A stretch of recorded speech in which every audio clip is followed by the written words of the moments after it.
পশ্চিমবঙ্গে এবার শুরু হতে চলেছে সিএম স্কলারশিপ 2026 অর্থাৎ চিফ মিনিস্টার স্কলারশিপ 2026। এই স্কলারশিপ পেতে হলে তোমাদের 60% নাম্বারও থাকা লাগবে না, তার কম নাম্বার হলেও তোমরা এখানে অ্যাপ্লাই করতে পারবে। এবং এই স্কলারশিপটি কিন্তু পরিবর্তন করে দেওয়া হয়েছে, অর্থাৎ নবান্ন স্কলারশিপের সাথে পরিবর্তন করে এটাকে সিএম স্কলারশিপ কিন্তু করে দেওয়া হয়েছে। নতুন কোনো আপডেট আছে কিনা বা নতুন কোনো রুলস এখানে অ্যাপ্লিকেবল কিনা, কি কি ডকুমেন্ট লাগবে, এলিজিবিলিটি ক্রাইটেরিয়া কি, সমস্ত বিষয়টাই কিন্তু আজকের এই ভিডিওতে আমরা কভার করব একদম অফিসিয়াল ওয়েবসাইট দেখিয়ে। ওকে, কার্যত সম্পূর্ণ ভিডিওটিকে দেখতে থাকো। আমার নাম বিক্রম, তোমরা সকলে দেখছো বিক্রম পাল ইউটিউব চ্যানেল। তো চলো ভিডিওটিকে শুরু করা যাক। ভিডিও শুরুতে একটি কথা বলবো, যারা এখনো পর্যন্ত চ্যানেলটিকে সাবস্ক্রাইব করোনি, সাবস্ক্রাইব করে নোটিফিকেশন বেলটিতে অল দাবিয়ে দাও এই টাইপের ভিডিও সর্বপ্রথম পেতে হলে। আর অবশ্যই তোমরা সকলেই আমার মেইন চ্যানেল দ্য সায়েন্স ওয়ার্ল্ডকে সাবস্ক্রাইব করতে পারো। ওইখানে মূলত আমি জব রিলেটেড আপডেট এবং পশ্চিমবঙ্গ সরকারের বিভিন্ন স্কিম রিলেটেড আপডেটের কিন্তু ভিডিও আপলোড করব। ডেসক্রিপশনে সেই চ্যানেলেরও লিঙ্ক আমি দিয়ে রাখলাম। ওকে, তো এই মুহূর্তে তোমরা সকলেই রয়েছো আমার ডেস্কটপ স্ক্রিনে এবং এইখানে তোমরা মোবাইল ফোন থেকেও চেক করতে পারো বা যে কোনো ডিভাইস থেকে করতে পারো। আমি ল্যাপটপ থেকে করছি যাতে তোমরা স্ক্রিনটা বড় দেখতে পাও এবং তোমরা বুঝতে পারো বেশি ভালো করে। সো মেনলি তোমরা জাস্ট সার্চ বাটনে যাবে এবং এখানে গিয়ে সার্চ করবে সিএম স্কলারশিপ। ওকে, সিএম স্কলারশিপ সার্চ করলেই তোমরা ঠিক এই টাইপের একটা ইন্টারফেস তোমরা পেয়ে যাবে। ইতিমধ্যে তোমরা দেখতে পাচ্ছ ওয়েবসাইট কিন্তু পরিবর্তন করে দেওয়া হয়েছে, অর্থাৎ নবান্ন স্কলারশিপে যেই থিম ছিল বা যাবতীয় কিছু ছিল সরকার পরিবর্তনের পর কিন্তু সেটাকে টোটালি চেঞ্জ করে দেওয়া হয়েছে। ইনফ্যাক্ট নবান্ন স্কলারশিপ কিন্তু কোনোভাবে আর এক্সিস্ট করে না, এটাকে কিন্তু সিএম স্কলারশিপ বা chief minister relief fund department of chief ministers office government of West বেঙ্গলের তরফ থেকে পাওয়া একটি স্কলারশিপ নামে কিন্তু জানা যাচ্ছে। ঠিক আছে, তো চলো এবারে এখানে দেখতেই পাচ্ছি ওয়েবসাইটে যে financial assistance for education and health, পড়াশোনার জন্য এবং হেলথ ডিপার্টমেন্টের ক্ষেত্রেও কিন্তু এখানে সাহায্য করা হয়। ঠিক আছে, আচ্ছা, ফাইন্যান্সিয়াল অ্যাসিস্ট্যান্স অফ হেলথ নিয়ে একটি পরবর্তী কোনো একটি ভিডিও বানিয়ে দেবো যদি কারো কোনো প্রয়োজন থাকে, আর অবশ্যই সেটা কিন্তু দ্য সায়েন্স ওয়ার্ল্ড চ্যানেলে আমি আপলোড করব। তো সেই চ্যানেলটিকেও একবার তোমরা চাইলে ভিজিট করতে পারো। আজকে আমি যেটা নিয়ে কথা বলবো সেটা হচ্ছে গিয়ে তোমাদের mainly financial assistance for education. Okay, এডুকেশনের জন্য তোমাদেরকে এখানে বিশেষ কিছু কিন্তু eligibility criteria, conditions, terms and conditions mainly থাকছে, কী কী ডকুমেন্ট থাকছে সমস্তটাই জানাবো। তো সি মোড়ে যদি আমরা ক্লিক করি, দেখো এখানে কিন্তু এলিজিবিলিটি ক্রাইটেরিয়া দেখাচ্ছে। এলিজিবিলিটি ক্রাইটেরিয়াতে কি বলা হচ্ছে প্রথম পয়েন্টেই না, applicant should be permanent resident of the state of West Bengal, পশ্চিমবঙ্গের মানে অন্তর্গত ছাত্র বা ছাত্রী হতে হবে। Studying in any institute of the state after passing out secondary or equivalent or higher secondary or equivalent or undergraduate examination from any board or council or university of the state of West Bengal. West বেঙ্গলে অন্তর্গত যে কোনো board থেকে, শুধু সরকারি board বলে না, ঠিক আছে, সিবিএসই বোর্ড বা এই সকল বোর্ড থেকেও তোমরা যদি পাস আউট করো এবং তুমি যদি দশম শ্রেণী পাস আউট করো বা যদি দ্বাদশ শ্রেণী পাস আউট করো বা ডিপ্লোমা পাস আউট করো, আর এছাড়াও কি যদি আন্ডার গ্র্যাজুয়েশন পাস আউট করো বা ইকুইভ্যালেন্ট ওই টাইপের কোনো কোর্স পাস আউট করো, তাহলে তুমি এই স্কলারশিপের জন্য অ্যাপ্লাই করতে পারবে। ঠিক আছে, অর্থাৎ মোস্ট অফ দ্য স্টুডেন্টসরাই কিন্তু এখানে অ্যাপ্লাই করতে পারবে। আর কি বলা হচ্ছে না, securing 50% and above but less than 60% marks in aggregate in madhyamik or equivalent examination or higher secondary or equivalent examination for financial assistance in higher secondary level বা undergraduate level respectively. Basically এখানে বলা হচ্ছে 50% number থেকে শুরু করে 59% পর্যন্ত যদি তুমি নাম্বার পেয়ে থাকো তোমার পরীক্ষাতে, মাধ্যমিক হোক, উচ্চ মাধ্যমিক হোক, ডিপ্লোমা হোক, আন্ডার গ্র্যাজুয়েশন হোক, তাহলে তুমি এখানে অ্যাপ্লাই করতে পারবে। ঠিক আছে, আর কি বলা হচ্ছে না, securing 50% and above but less than 53% marks in aggregate in graduation for assistance in post graduation level. হ্যাঁ, তুমি যদি গ্র্যাজুয়েশন পাস আউট করো তখন 50 থেকে 53%-এর মধ্যে নাম্বার থাকতে হবে। ঠিক আছে, এর বেশি কিন্তু হলে আবার হবে না।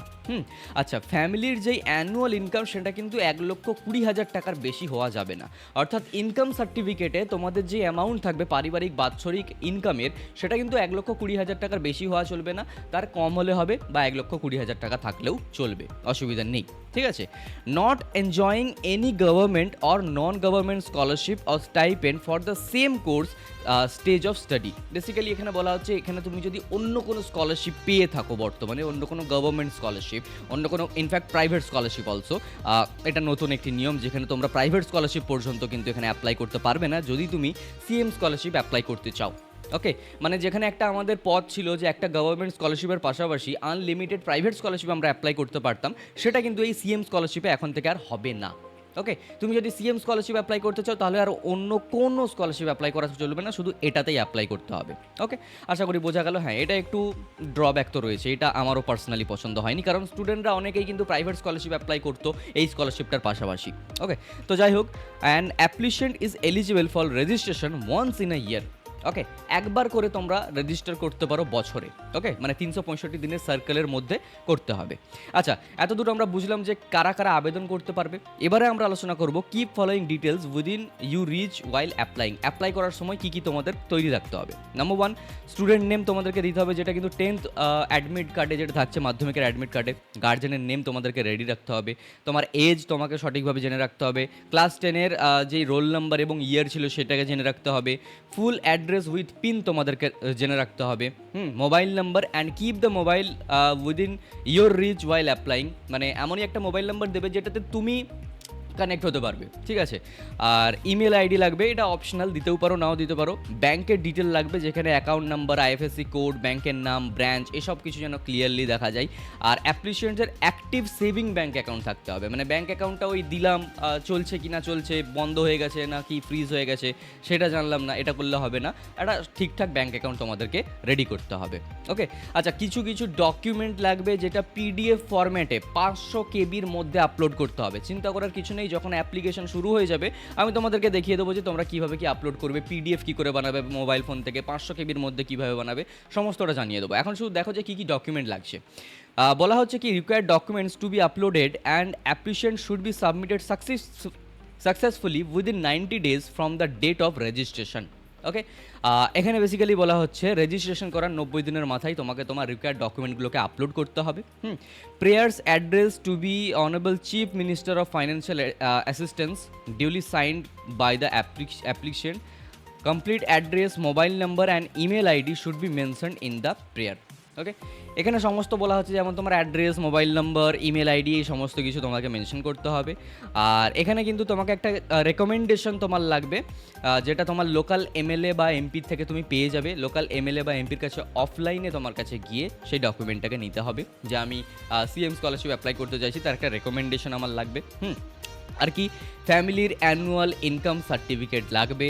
তুমি যদি বিডিও থেকে পেতে পারো খুব ভালো, তুমি যদি মিউনিসিপ্যালিটি অফিস থেকে পেতে পারো সেটা তুমি যারা যারা পৌরসভাতে থাকে তারা সেখান থেকে নেবে। তো এইভাবে তোমরা ইনকাম সার্টিফিকেটটা নেবে, ফ্যামিলির annual income certificate.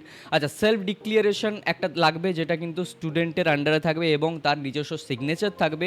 Present course study along with year, semester, হ্যাঁ, receipt of any government or non government scholarship stipend. The declaration should be, এই ডিক্লিয়ারেশনটা তুমি তোমার স্কুল ইনস্টিটিউট থেকে পেয়ে যাবে। সেখানে স্কুল ইনস্টিটিউটের স্ট্যাম্প লাগবে, তোমার সিগনেচার লাগবে, তুমি কোন কোর্স করছো ইত্যাদি সমস্তটা সেই সেলফ ডিক্লিয়ারেশন ফর্মের মধ্যে কিন্তু থাকবে। অ্যাডমিট কার্ড লাগবে, মাধ্যমিকের মার্কশিট লাগবে, লাস্ট পরীক্ষা তুমি যেটা দিয়েছো সেটার। আর র্যাঙ্ক কার্ড লাগবে, যদি কোনো এন্ট্রান্স এক্সাম বা যদি কোনো প্রফেশনাল কোর্স করে থাকো, যেমন BTech, diploma, engineering, BE, MBBS, law, nursing, ফার্মেসির মতো কোনো কোর্স। আর এছাড়াও কি লাগবে, অ্যালটমেন্ট লেটার লাগবে, যেটা অ্যাডমিশন করার সময় তুমি পেয়ে থাকো, তোমার প্রফেশনাল কোর্সে অ্যাডমিশন নেওয়ার আগে অ্যালটমেন্ট লেটার তুমি পেয়ে থাকো। আর কি লাগবে, ফার্স্ট পেজ অফ ব্যাংকের পাসবুকের ফার্স্ট পেজ লাগবে, ঠিক আছে। আর অ্যাডমিশন রিসিপ্ট লাগবে, বা একাডেমিক ইয়ার বা সেমিস্টার ফিস থাকলেও তুমি দিতে পারো। ওকে, এই ডকুমেন্টগুলো তোমাদের প্রয়োজন হবে। আর অ্যাপ্লিকেশন কবে থেকে শুরু হবে সেই নিয়ে যদি তোমাদের এখন প্রশ্ন হয়ে থাকে, সেক্ষেত্রে তোমাদেরকে বলে রাখি, তোমাদের অ্যাপ্লিকেশনও শুরু হতে চলেছে খুব শীঘ্রই। অ্যাডমিশন প্রসেস যখন কমপ্লিট হয়ে যাবে তার পরবর্তীতেই কিন্তু এই ওয়েবসাইটে তোমরা অ্যাপ্লাই শুরু করতে পারবে। অ্যাপ্লাই কীভাবে করবে তা জানতে কোনো অসুবিধা তোমাদের হবে না, কারণ আমি তোমাদের জন্য ডেডিকেটেড ভিডিও বানিয়ে দেবো। কার্যত চ্যানেলটিকে সাবস্ক্রাইব করে নোটিফিকেশন বেলটিতে অল দাবিয়ে দাও এই টাইপের ভিডিও সর্বপ্রথম পেতে হলে। আজকের এই ভিডিওটা এই পর্যন্তই। সকলে ভালো থেকো, সুস্থ থেকো, বাই।